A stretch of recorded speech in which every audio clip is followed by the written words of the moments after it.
Bonjour à tous, on est pour une nouvelle vidéo. Une vidéo quoi? Une vidéo de ça. Voilà. Alors, c'est à mon histoire animée. Alors, abonnez à sa chaîne, c'est bien. Je mange des scorpions au petit déjeuner pour devenir venimeux. On va écouter. On mange des tartines ou des céréales au petit déjeuner, mais je ne suis pas comme la plupart des gens. Je mange des scorpions au petit déjeuner. Je sais que ça vous semble peut-être dégoûtant, mais en vrai, ils sont plutôt délicieux, surtout si vous les faites frire. Mais ce n'est pas une histoire à propos du goût des scorpions. C'est une histoire sur pourquoi j'ai décidé de manger des scorpions. Moi, je vois un truc qui fait peur, en fait.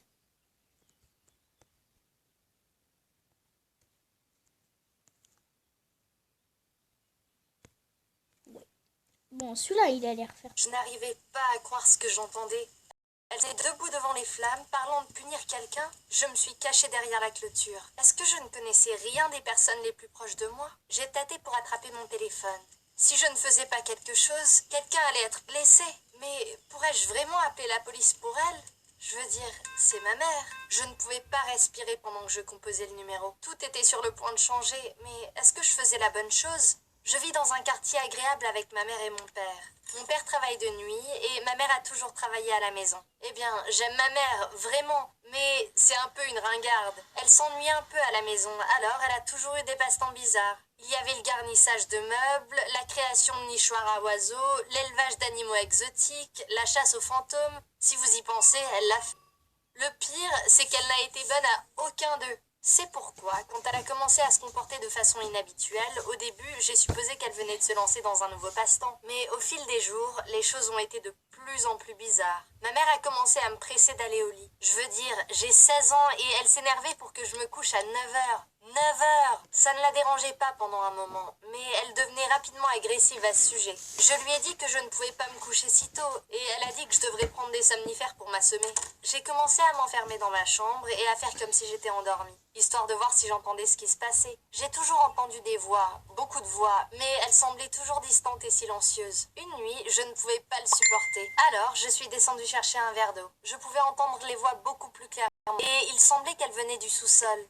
Ma mère a dû entendre des bruits de pas, car en un instant, elle était en haut des escaliers et me criait d'aller au lit. Je ne pouvais pas y croire. Elle avait l'air tellement en colère, et elle avait des marques étranges qui ressemblaient à des écritures anciennes sur son visage. C'est à ce moment que j'ai commencé à me sentir un peu effrayée. Ses passe-temps avaient toujours été attachants, inoffensifs et ringards. Ça avait l'air différent. Pendant les jours qui ont suivi, j'ai arpenté ma chambre, essayant de penser à ce que j'allais faire. En passant devant la fenêtre un jour, je les ai vus. Un groupe d'adultes, tous alignés, portant des manteaux noirs et de la peinture sur le visage. Ils ont traversé la cour arrière vers la porte arrière. Je me suis accroupie par terre pour qu'ils ne me voient pas. Des gens en manteau noir qui entrent dans votre maison en pleine nuit, ce n'est jamais une bonne chose.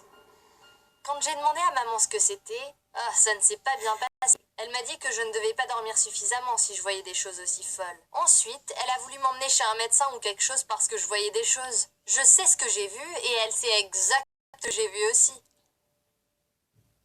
Le lendemain, je me suis faufilée en bas tandis qu'elles étaient au sous-sol. J'ai collé mon oreille à la porte, essayant d'entendre quelque chose. N'importe qui pouvait m'aider à comprendre ce qui se passait. Je devais me prouver que ma mère n'était pas méchante. Quand j'ai collé mon oreille à la porte, j'ai tout entendu beaucoup plus clairement. J'ai entendu la voix de ma mère hurler des choses vraiment effrayantes. Elle expliquait à quel point elle était celle que les gens devaient adorer. Elle était l'élue, celle qui avait le pouvoir. Je me suis éloignée de la porte, horrifiée. Je ne pouvais plus écouter ça. Est-ce que ma mère dirigeait une secte? Je ne l'avais jamais entendue dire une chose pareille de sa vie. Elle semblait si confiante, si en colère. Elle parlait comme une chef de secte. Et pour la première fois, j'avais vraiment peur de ma mère, que je pensais si douce et innocente auparavant. J'ai couru au lit. Je devais le dire à papa. Je devais avoir plus de preuves. Il fallait que je fasse quelque chose. D'abord, je devais aller au sous-sol. Maman est allée faire les courses le lendemain matin et c'était ma chance. J'ai couru au sous-sol aussi vite que possible. Je devais faire avant qu'elle ne rentre à la maison, mais je n'étais pas prête pour ce que je trouverais là-bas. Ces capes sombres que tout le monde portait, des bougies effrayantes, même des bannières géantes et effrayantes, un symbole étrange. En fait, tout portait ce symbole. Les bougies, les capes, les bannières. J'ai ramassé un livre qui était à l'avant. Il ressemblait presque à un livre de règles Bible. J'ai ouvert les pages pour voir si je pouvais obtenir des réponses, mais tout à l'intérieur était vide. Y avait-il une manière spéciale de le lire? Avait-il une lumière secrète ou une poudre qu'ils utilisaient ou quelque chose? Juste au moment où j'essayais d'enquêter sur le livre, j'ai entendu une porte s'ouvrir à l'étage. Maman n'aurait pas dû être à la maison pour au moins 1 heure ou 2 de plus. Elle venait de partir. J'ai empoché le livre. Je n'avais pas le temps de monter sans être vue. Alors, je me suis glissée sous l'escalier, entre toutes nos boîtes de rangement, et j'ai attendu. La sous-sol s'est ouverte. Bien sûr, ma mère a commencé à descendre les escaliers en marmonnant. J'ai essayé de me cacher encore plus. Je pouvais sentir les araignées ramper sur moi. Sentir les toiles d'araignée chatouiller l'arrière de mon cou et mon visage. Je me suis mordu la langue pour ne pas crier. Finalement, maman est apparue. Elle a haussé les yeux au ciel et a attrapé son portefeuille sur la table. J'ai poussé un soupir de soulagement quand elle a couru vers le haut des escaliers. J'ai attendu jusqu'à ce que j'entende la porte claquer avant de sortir. Je ne pouvais pas croire que je me cachais de ma propre mère. Cette nuit-là, avant que mon père parte pour le boulot, je l'ai pris à part. J'ai essayé de tout lui dire, les gens étranges dans la maison, les chuchotements, le truc effrayant que disait maman. Je lui ai même tendu le livre, mais il m'a demandé si je l'avais fait en cours d'art plastique. Il pensait que je mentais. J'ai essayé de me défendre et de lui dire que je ne mentais pas, mais il m'a juste passé et est parti travailler. J'étais furieuse. Vos parents vous ont-ils déjà ignoré simplement parce qu'ils pensent que vous êtes un gamin idiot? Ou est-ce qu'ils vous traitent comme si vous ne saviez pas comment le monde fonctionne ou de quoi vous parlez? Ça m'a presque rendue plus folle que tout le secret qui règne avec maman. Quelque chose se passait et si pas, j'allais devoir le prouver moi-même.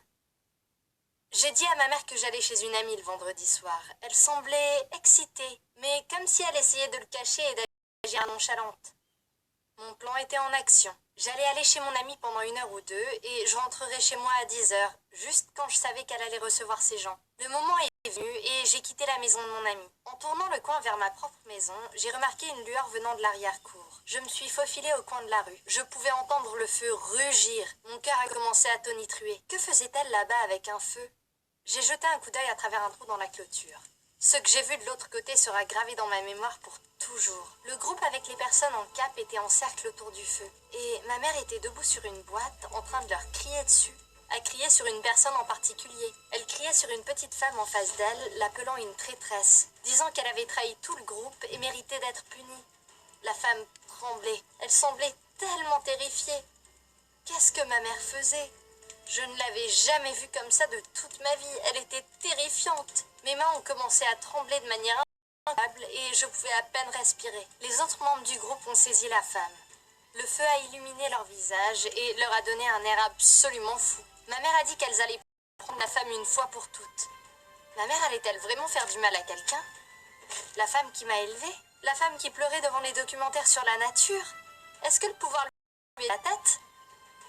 La femme a crié de l'autre côté de la clôture. Je devais détourner les yeux. Je ne pouvais pas regarder cette folie. Je devais faire la bonne chose. J'ai sorti mon téléphone et numéro de la police. Mes doigts tremblaient alors que je le composais. Comment pourrais-je faire cela à ma propre mère? Qu'est-ce qui clochait chez moi? Est-ce que je faisais le bon choix? Toutes ces questions hurlaient dans ma tête.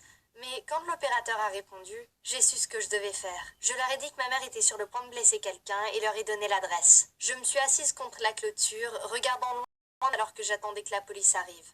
Lorsque les lumières rouges et bleues de la police ont clignoté au-dessus de la maison, j'ai entendu un silence se faire entendre de l'autre côté. J'ai couru à la rencontre de les larmes aux yeux. Je leur ai tout dit. Ma mère était dans une secte et elle était sur le point de punir l'un des membres. Les policiers avaient l'air choqués. Je me eux quand ils sont entrés dans la cour arrière. Ma mère a immédiatement levé les mains en l'air et a demandé ce qui se passait. La femme qui criait avait un air confus sur son visage et pas soulagée. Alors que j'ai su que quelque chose n'allait pas. C'est à ce moment-là que j'ai su que j'avais tort. Ma mère a expliqué qu'elle ne faisait que répéter une pièce de théâtre. Une pièce de théâtre? J'ai l'estomac se retourner. Je ne savais que penser. Ma mère a expliqué à la police que l'avant-première de la pièce était samedi prochain et leur a même remis une affiche. Sur ce, la police est partie, m'avertissant de ne pas appeler à nouveau avec une fausse alerte. Je sentais des larmes chaudes me piquer le visage. J'ai demandé à maman pourquoi elle avait été si secrète. Pourquoi elle avait été si méchante? Elle a expliqué qu'elle allait nous le dire avant le soir de l'avant-première parce qu'elle ne voulait pas que nous nous moquions d'elle. Nous avions toujours porté un jugement si rigoureux sur ses passe-temps. Elle ne voulait tout simplement pas s'embarrasser jusqu'à ce qu'elle puisse nous prouver qu'elle était vraiment bonne dans ce domaine, qu'elle avait en fait trouvé quelque chose en quoi elle excellait. Je me sentais horrible. J'avais fait ma propre mère se sentir mal. Je lui avais fait se sentir comme si elle ne pouvait pas expliquer Être elle-même sans que nous nous moquions d'elle. Et ça me faisait me sentir si coupable. Je me suis excusée et j'ai pris ma mère dans mes bras. Le samedi prochain, mon père et moi sommes allés la voir jouer. Elle était incroyable, genre digne d'un Oscar. Je ne pouvais pas croire que ma mère était une si bonne actrice. Depuis lors, papa et moi ont vraiment encouragé les passe-temps de maman. Je me suis rendu compte que quand quelqu'un aime quelque chose, nous devrions simplement le laisser l'aimer. Se moquer des ambitions des gens n'est pas drôle, c'est juste un peu méchant. J'ai toujours considéré ma mère comme étant juste ma mère, alors qu'en réalité, c'était une personne comme moi qui essayait simplement de trouver quelque chose à faire qu'elle aime.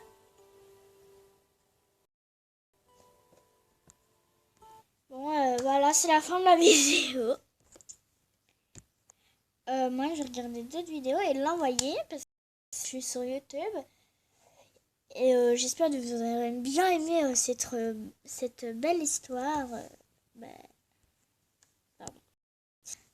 Voilà, j'arrête la vidéo.